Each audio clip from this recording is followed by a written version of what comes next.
په آی پی ایل کې د ویرات کوهلی ټیم 2016 نه پس په 2025 کې فائنل ته کوالیفای شو. مطلب 9 کال پس تقریبا د ویرات کوهلی ټیم رویل چیلنجر بنگلور فائنل ته کوالیفای شو. کشریدار بابر اعظم ټیم و نو د پاکستان خلکو د پاکستان صحافیانو د پاکستان د بابر اعظم چې کم هیټرز دي ای په بابر اعظم پس څومره مستیانې څومره خنداګانې کړې وي. بل طرف ته د انډیا ګریټ بیټسمن بلکې د ټولي دنیا ګریټ بیټسمن د ویرات کوهلی ټیم 2016 کې آی پی ایل فائنل ته کوالیفای شو او اوس په 2025 کې د ویرات کوهلی ټیم فائنل ته کوالیفای شو چې په دې سیمی فائنل میچ کې پنجاب کینګ ته یو ډیر غټ شکست ورکړی دی. مکمل سکور کارت در سره د دغه سیمی فائنل میچ شریکوم ځکه په دې کې د افغانستان کھلاړیان هم په دې کې نو د افغانستان کرکټ فینس چې کوم دی هم مالا میسج سکول چې پاغه یو ویډیو جوړه کړه ای پی ایل په سیمی فائنل باندې د پنجاب کینګ او د ویرات کوهلی د رویل چیلنجر بنگلور چې کوم سیمی فائنل شوی دی پاغه باندې خبره کوي چې ډیټیل سره سکور کارت تاسو لارلډي په سکرین باندې ښکاري جی. پنجاب کینګز په 101 رنزونو باندې د ویرات کوهلی د ټیم آوټ کړی دی په 14 اوورونو کې. په 101 رنزونو باندې ټیم په آی پی ایل کې آوټ کول داسې دومره اسانه خبره نه ځکه په آی پی ایل کې هر میچ کې 200 تک جوخ رنزونه شوي دي. خا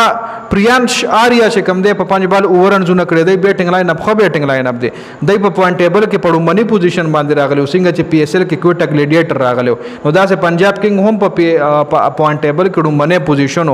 خا پربی سمرن سنگ چې کوم دی 10 بال 18 جوش انګلز د انګلند کھلاڑی د 7 بال 4 شریاس ایر د دای کپتان د خ بیټسمن د 3 بال 2 نهال وډیرا یو ډیر ښه کھلاڑی دی 18 بال 10 رنزونه مارکس ټوینز د استرالیا آل راونډر جی 17 بال 26 رنزونه د جوړ کړی دي.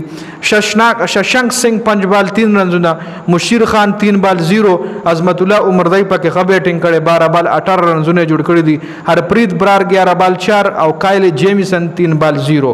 د ویرات کوهلی د ټیم د طرفه خ بالینګ چې کم دی هغه جوش هیزل وډ کړی دی چې 3 وکټ ایشتلی دي او 3 وکټ پکې سویا شرما ایشتلی دي 2 وکټ پکې یش دایل ایشتلی دي 1 وکټ پکې بونیشور کومار ایشتلی دا چې دا یو ډیر زوړ بالر دی. بونیشور کومار 2 اور 17 1 وکټ یش دایل 4 اور 26 2 وکټ جوش هیزل وډ سلور اور 21 رنز 3 وکټ سویا شرما 3 اور 17 3 وکټ کرونال پانډیا یو اور کړي 10 رنزونه وکټ یوم نه روماریو شیپرډ یو اور کړي 15 رنزونه او یو وکټ دا انګ ویسټ انډیز بیټسمن بالر دی جی.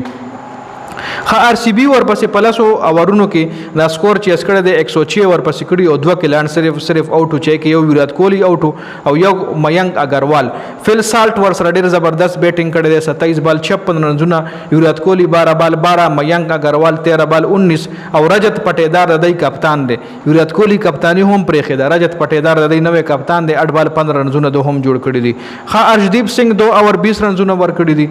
کایل جیمیسن 3 اور 17 یو وکټ پنجاب کینګ طرف عظمت الله عمر دی یو اور کړي 10 رنزونه ور کړي دي. هرپریت برار 2 اورونو کې 13 او مشیر خان 2 اورونو کې 27 یو وکټه. نو د ویرات کوهلی ټیم چې کم دی الریډي فائنل ته کوالیفای شو او بل با ممبئی انډین ټیم کې او یو بل چې کم ټیم کوالیفای شوی دی ډیلی کیپټل ولا د ما خیال کوالیفای شوی دی. نو هغه دوه کې به کوارټر فائنل وي نو کې چې څوک میچ وګټي نو بیا پنجاب کینګ سره بل میچ کوي سیمی فائنل نو کې به یو ټیم بیا کوالیفای کیږي. د ویرات کوهلی ټیم 2016 نه پس په 2025 کې فائنل ته کوالیفای شو جی.